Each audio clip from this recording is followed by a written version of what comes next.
balitang tinutukan, patuloy ang suporta ng pamahalaan para sa mga naging biktima ng Bagyong Pablo noong nakaraang taon. Isang ang patunay riyan ay ang paglalaan ng gobyerno ng 11 bilyong pisong pondo para sa rehabilitasyon at tulong sa kabuhayan ng mga biktima ng naturang kalamidad. Para sa detalye, balita mo kami, Rocky Ignacio. Pinatitiyak ni Pangulo Aquino na maibalik na sa normal na sitwasyon ng mga lugar at pamumuhay na may 186,000 families na naapektuhan ng pananalasa ng Bagyong Pablo ng nakaraang taon.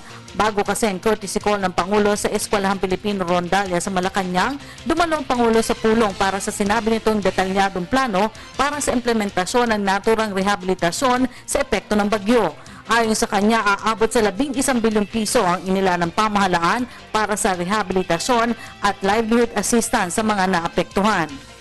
We were actually tackling the rehabilitation efforts for Typhoon Pablo.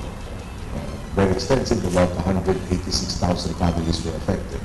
So we want to bring them back to at least where they were before, which means housing, livelihood, education support, hospitals, and so on and so forth.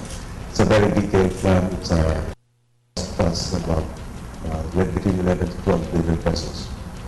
But again, we want to make sure that it's all spent properly and that they are all given the chance that rebuilding their lives. Samantala sa naturang courtesy call, sinabi ng Pangulo na marami anyang dahilan kung bakit dapat ipagmalaki ang pagiging isang Pilipino.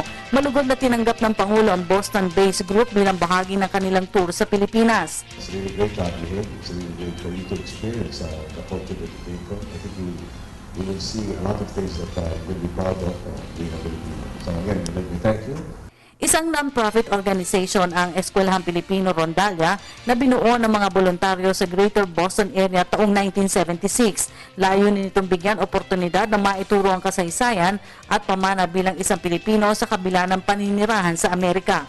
Pabirong inamin ng Pangulo nang makita nito ang grupo na na-miss nito ang Boston, lalo na daw ang pizza. There's a lot of things that I experienced there, especially the pizza, Chinese food. A lot of the places I went to in the early 80s, I understand no longer exist. I don't miss shopping in the snow. The corner house, which is across Boston College's library. Tumira kasi ang pamilya Aquino sa Boston sa panahon ng martial law, kaya naalala pa nito ang isang Pasko ng pangangaroling ng grupo sa kanilang tahanan kung saan binigyan sila ng $100 ng ama nito na si Ninoy Aquino. Thank you for keeping an interest in touching base with the country and keeping to your roots. We wish you the success in all your endeavors and I have to excuse you. Isang t-shirt na may tatak na Eskwelahang Pilipino ang pasalubong nila sa Pangulo, habang tumanggap naman ang grupo ng simpleng souvenir mula sa Pangulo. Una na bumisita ang Eskwelahang Pilipino Rondalia sa Malacanang sa pamunuan ni dating Pangulong Corazon Aquino.